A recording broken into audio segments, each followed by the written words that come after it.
আজকে বক্তব্য বেশি দীর্ঘ করব না, কিন্তু বাংলাদেশের বাস্তবতায় অনেক কথাই বলতে হয়। বর্তমান বিএনপি সরকার ক্ষমতায় এসেছে, ক্ষমতায় আসার পরে 2 ধাপে তেলের দাম, বিদ্যুতের দাম, গ্যাসের দাম বাড়িয়েছে, কিন্তু আসলে গার্মেন্টস শ্রমিকদের 1 টাকা বেতন বৃদ্ধি করে নাই। তাদের কি হচ্ছে 1 টাকা বেশি খরচ করতে বিদ্যুতের বিল দিতে হচ্ছে না? তাদের কি গ্যাসের বিল বেশি দিতে হচ্ছে না? তাহলে কেন তাদের বেতন বাতাসে আগের 8-10 হাজার টাকাতেই পড়ে থাকবে? ঢাকা শহরে তাদের মানবতর জীবন যাপন করতে হচ্ছে। প্রত্যেকটা গার্মেন্টস মালিকরা তারা বিদেশে টাকা পাচার করে সেখানে অর্থ বৈভব গড়ে তুলছে, আর দিনকে দিন আমাদের শ্রমিক শ্রেণী নিষ্পেষিত হয়ে যাচ্ছে। আমরা এই ব্যাপারে সোচ্চার হওয়ার জন্য রাজনীতিতে এসেছি। আপনাদেরকে আমরা দেখি যে হচ্ছে একটা সুশীল জনগোষ্ঠী কথা বলে বারবার যে শুধুমাত্র সকল জ্যামের কারণ নাকি শুধুমাত্র রিক্সা। ভাইরে, গরিবের পেটে লাথি দেওয়ার এত ইচ্ছা কেন? আপনারা যে কথাই একটার জায়গায় 3টা গাড়ি কিনেন, সেটা কি জ্যামের কারণ নয়? আপনারা গাড়ি কিনা বন্ধ করেন, প্রত্যেক পরিবার একটার বেশি 2টা গাড়ি ব্যবহার করতে পারবে না, এই ধরনের আইন তৈরি করেন, দেখবেন তাহলে ঢাকা শহরে জ্যাম অর্ধেক কমে গেছে, রিক্সা বন্ধ করতে হবে না। আপনারা দেশের একটা ব্যাপক জনগোষ্ঠীকে নিশ্চয়ের কথা বলছেন, দেশকে পরিবর্তন করে দিব। দেশের পরিবর্তন বলতে যদি আপনারা মনে করেন শুধুমাত্র বিএনপি এবং তার অঙ্গ সংগঠনের নেতা কর্মীদের পরিবর্তনই দেশের পরিবর্তন, তাহলে আপনাদের কথা ঠিক আছে। কিন্তু কৃষক শ্রেণী, শ্রমিক শ্রেণী, জেলে মজুর, খেটে খাওয়া রিক্সাওয়ালা কিংবা গার্মেন্টস শ্রমিক কিংবা প্রবাসী ভাইদের জীবন মানের উন্নতি না হলে, পরিবর্তন না হলে সেটা কিসের দেশের পরিবর্তন আমরা সেটা বুঝতে পারছি না। আপনারা আমাদেরকে বিভিন্ন স্বপ্ন দেখান, স্বপ্নের কথা বলেন, কিন্তু দেখি যাচ্ছে বলেন যে দলীয় বিবেচনায় আমরা জুলাই গণঅভ্যুত্থানে ছাত্র শ্রমিক জনতা সকলে একসাথে আমরা রাজপথে থেকেছি বলেই আপনি লন্ডন থেকে দেশে এসে হয়তো বা প্রধানমন্ত্রী আসনে বসতে পেরেছেন। কিন্তু সেই ছাত্রদের যেই দাবি ছিল বিশ্ববিদ্যালয়গুলোতে রাজনৈতিক বিবেচনায় বিসি নিয়োগ দেওয়া হবে না, কিন্তু দেখলাম আপনার ক্ষমতায় এসেই আগের বিসি যারা অনেক বেশি যোগ্য ছিল তাদের চাইতে অযোগ্য অথর্ব শুধুমাত্র বিএনপি চাঁদাচাঁদি করতে পারে তাদেরকে বিসি নির্বাচন করেছেন।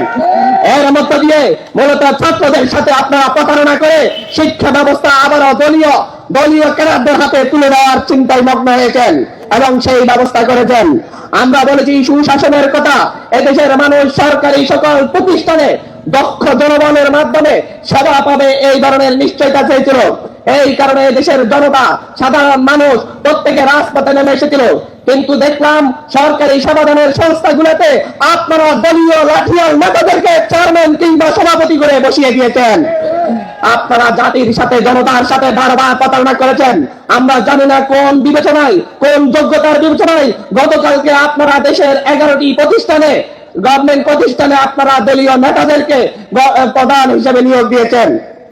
আমরা আপনাদের কাছ থেকে আমরা ভেবেছিলাম, আমরা চেয়েছিলাম শ্রমিকদের অধিকার রক্ষা হবে, কিন্তু আপনারা ক্ষমতায় আসার পরে গাজীপুরে শুধুমাত্র একটা জায়গা থেকে 5টা থেকে 6টা গার্মেন্টস বন্ধ হয়ে গেছে। তারা এখন পর্যন্ত কোথায় চাকরি করবে, কি খাবে, কিভাবে আয় ইনকাম করবে তার কোনো নিশ্চয়তা নেই। আমরা আমাদের এই শ্রমিক শ্রেণী, ছাত্রদের, জনতার অধিকার নিয়ে কথা বলছি। আমরা আজকে জুলাইয়ে শ্রমিক জাগরণী প্রোগ্রামে এখানে একত্রিত হয়েছি জুলাইয়ে শ্রমিকদের প্রতি কৃতজ্ঞতা জানানোর জন্য। আমরা কৃতজ্ঞতা জানাচ্ছি সেই সকল গার্মেন্টস শ্রমিকদেরকে যারা দুপুরের টিফিন বাটি পুলিশের হাত থেকে ছাত্রদেরকে রক্ষা করার জন্য খাবারের টিফিন বাটি পুলিশের বিপরীতে পুলিশের মুখে ছুড়ে মেরে দিয়েছিল। আমরা তাদের প্রতি কৃতজ্ঞতা জানাচ্ছি। আমরা কৃতজ্ঞতা জানাচ্ছি রিক্সা চালকদের যারা জীবনের ঝুঁকি নিয়ে যখন কোনো অ্যাম্বুলেন্স সাহস পায় না অনেক ক্ষেত্রে, সেখানে রিক্সা চালকরা জীবনের ঝুঁকি নিয়ে আহত ভাইদের চিকিৎসার ব্যবস্থা করেছিলেন। আমরা সামনের সম্ভাবনার কথা বলি, আমরা বলি এনসিপি সেই সম্ভাবনার রাজনৈতিক দল। তারা এই দেশের খেটি খাওয়া মজুরের দল, তারা এই দেশের সাধারণ ছাত্র জনতার দল। তারা আগামীতে এদেশের মানুষের জন্য, এদেশের মানুষের হয়ে, এদেশের পরিবর্তনের জন্য লড়াই করে যাবে ইনশাআল্লাহ। আমরা জাতীয় নাগরিক পার্টি এনসিপির পক্ষ থেকে এই জুলাই মাসে আমরা সরকারের কাছে জানতে চাই, শাহাবুদ্দিন চুপ্পু পদত্যাগ করেছে, আমরা তাকে অপসারণের দাবি করেছিলাম, আপনারা তাকে সসম্মানে পদত্যাগ করার সুযোগ করে দিয়েছেন। আমরা তার অপমানের অপসারণ চেয়েছিলাম, আপনারা সেই সুযোগ দেন নাই, বরং আপনারা হাসিনার সেই লেফটেন্যান্টকে সংসদে ভাষণ দিতে গিয়ে সম্মানিত করেছেন। এটা আমাদের হৃদয়ে ক্ষতের সৃষ্টি করেছে। আপনাদের সুযোগ এসেছে।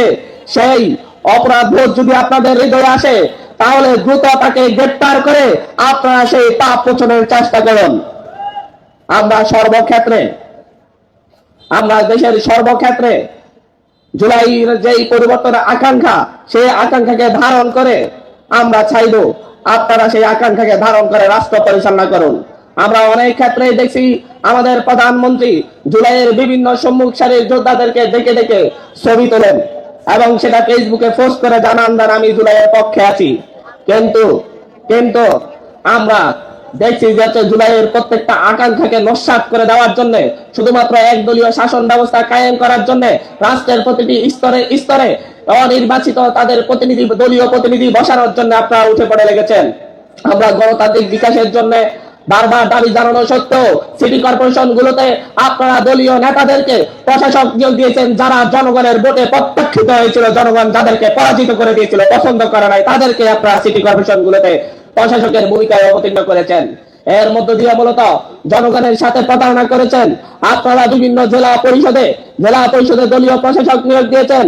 আপনারা অনেক ক্ষেত্রে আমরা দেখলাম নারায়ণগঞ্জের রূপগঞ্জের একটি শিল্প বাণিজ্যের কেন্দ্রস্থল, একটি ইউনিয়নের প্রশাসক নিয়োগ দিয়েছেন, মেম্বার পর্যায়ের প্রশাসক সহ সকল দলীয় নিয়োগ দিয়েছেন শুধুমাত্র লুটে পুটে খাওয়ার জন্য।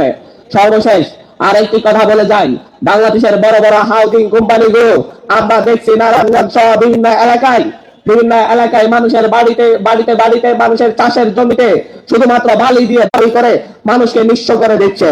আমরা সরকারের কাছ থেকে এই সাধারণ মানুষের জমি দখলকারী সেই সকল হাউজিং কোম্পানিগুলোর বিরুদ্ধে ত্বরিত ব্যবস্থা নেওয়ার আহ্বান জানাচ্ছি। এতে করে সাধারণ নিঃস্ব মানুষ, অসহায় মানুষ মুক্তি পাবে ইনশাআল্লাহ।